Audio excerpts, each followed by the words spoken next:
La UNACEF presentó su informe semestral sobre siniestralidad vial. En lo que va del año se registraron 274 muertes por siniestros de tránsito, un 6% menos que en el igual periodo de 2013, donde se produjeron 290 muertes. También se informó que los lesionados fueron algo más de 15.000 uruguayos, lo que implica un promedio de 84 por día. Más de la mitad de los fallecidos circulaba en moto y si se suman los peatones son el 80%. Se reiteran patrones de edades de los fallecidos ya vistos en informes anteriores, con picos en los jóvenes de entre 15 y 29 años y en los mayores de 70. De todos los lesionados en el tránsito, 2% fallece y un 13% adquiere lesiones graves. Para repasar las cifras y analizarlas, recibimos en la mañana a Gerardo Barrios, presidente de la Unidad Nacional de Seguridad Vial. Bueno, y le damos la bienvenida a Gerardo Barrios. ¿Qué tal? ¿Cómo estás? Buen día, muy bien. Todo bien, gracias por venir. No.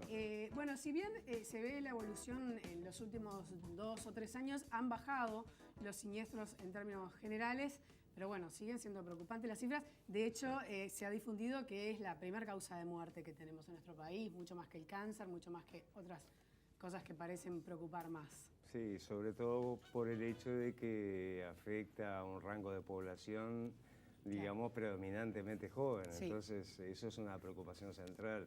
Si bien estamos en las metas de Naciones Unidas, Uruguay está relativamente bien posicionado en el marco del Cono Sur, digamos, bueno, mucho nos queda todavía por avanzar, digamos, en disminuir la cantidad de lesionados y fallecidos en todo el país, ¿no? Sí. Uno cuando mira todo el informe, ahora vamos a analizarlo, ¿no? Pero hay cosas que todo el tiempo se repiten como constantes, ¿no? El tema de las motos, el tema del alcohol, el tema de qué días de la semana son donde se producen más accidentes y todo parece ir como siempre, la edad de los fallecidos, todo parece marcar como una línea bastante clara, ¿no? Que tiene que ver con el alcohol, con los jóvenes, con los fines de semana y con las motos. En la primera gráfica que podemos ver, por ejemplo, ahí vemos los accidentes según vehículos, que varía un poquito a nivel nacional y a nivel departamental, pero igual, claramente, no sé si ya lo podemos ver, las motos, bueno, es el mayor, ¿no? 53,39%, eso es a nivel nacional, Gerardo. A nivel nacional, sí, eso es,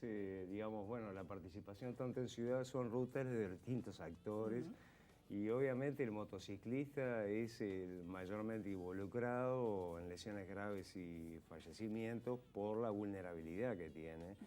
Y que de alguna manera también eso nos convoca a decir, bueno, la UNACEF como organismo nacional que establece las políticas de Estado a nivel nacional requiere sí o sí, digamos, del compromiso de todos los actores, de la población para identificar estos factores, como también de las instituciones para establecer, digamos, las estrategias eficaces.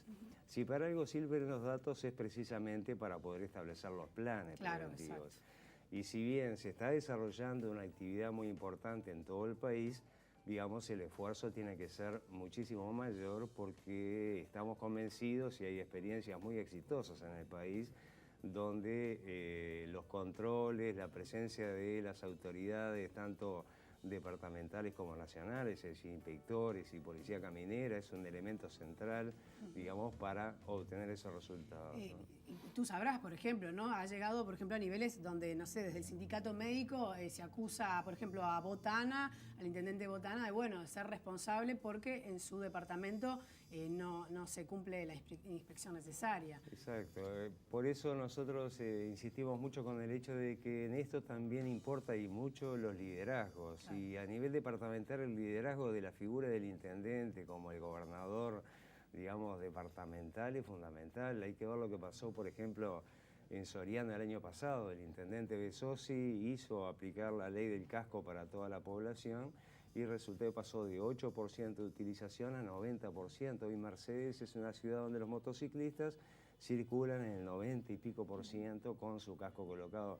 Y eso es lo que nos tiene que llamar un poco a la reflexión. Obvio. Y revisar lo que a veces uno tenía como mitos planteados con relación al tema de las normas, ¿no? Bueno, y además, eso yo te quiero preguntar, porque como percepción, digamos, acá estoy hablando nomás como un tema de percepción, me parece que desde que se instaló las luces obligatorias en la ciudad para el día, los chalecos reflectores, bueno, todas las últimas normas que se han reglamentado respecto, ¿no? O sea, a mí me parece que son mucho más notorios cuando viene un ciclista o un motociclista, veo mucho mejor los autos a cualquier hora del día.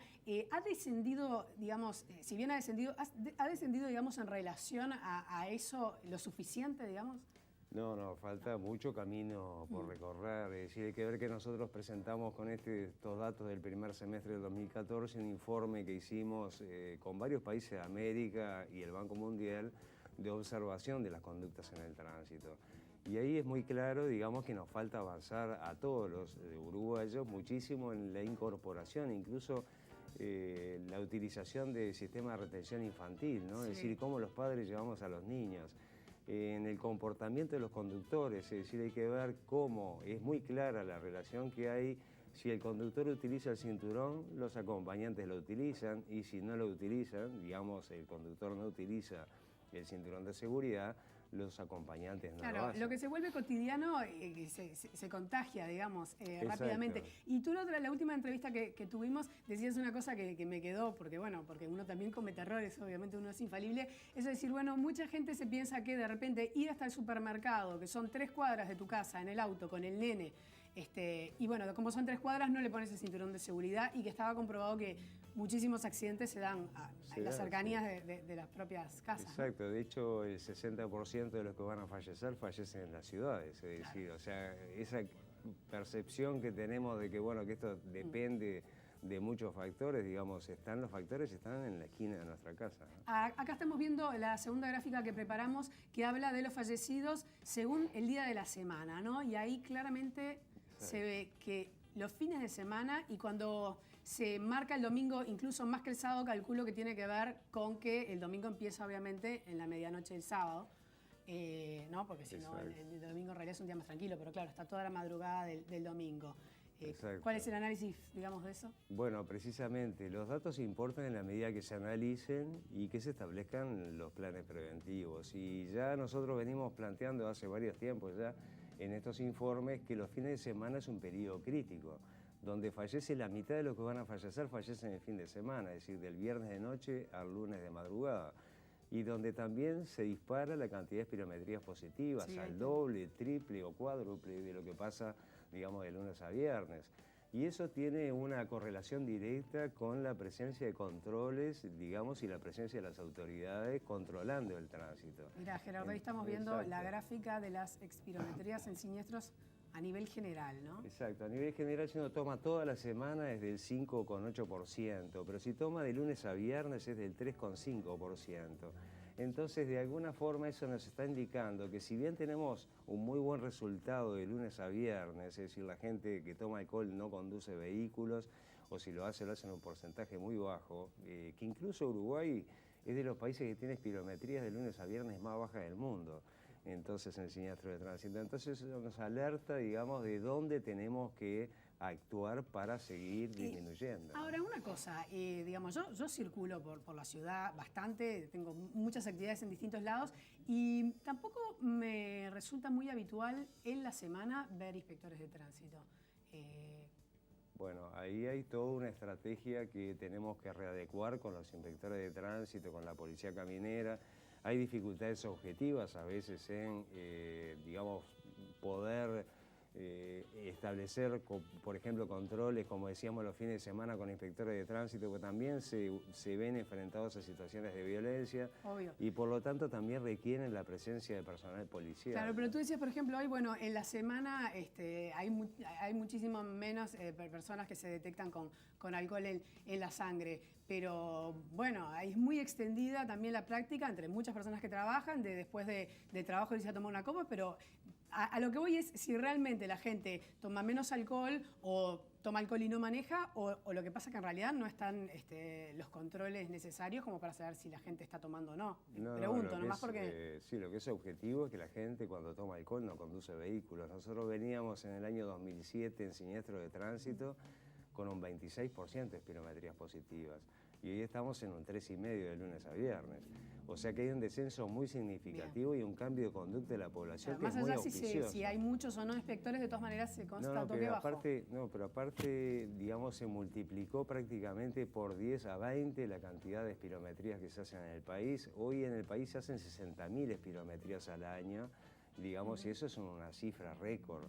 Es decir, todos los equipos que hoy trabajan, sean departamentales o sean de policía caminera o policía de tránsito, cuentan con su respectivo espirómetro. O sea que había un cambio muy significativo en ese sentido, que es alentador a decir, bueno, esta es la línea de trabajo. Es lo que pasa en la Noche de la Nostalgia.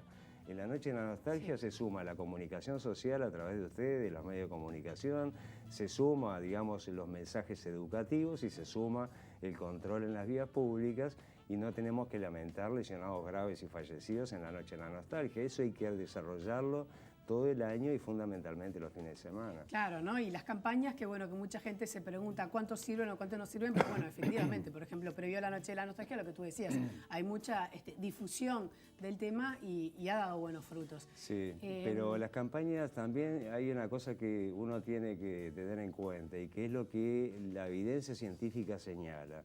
Es decir, las campañas por sí mismas no son capaces de cambiar las conductas, digamos, en forma sostenida al paso del tiempo. Ajá.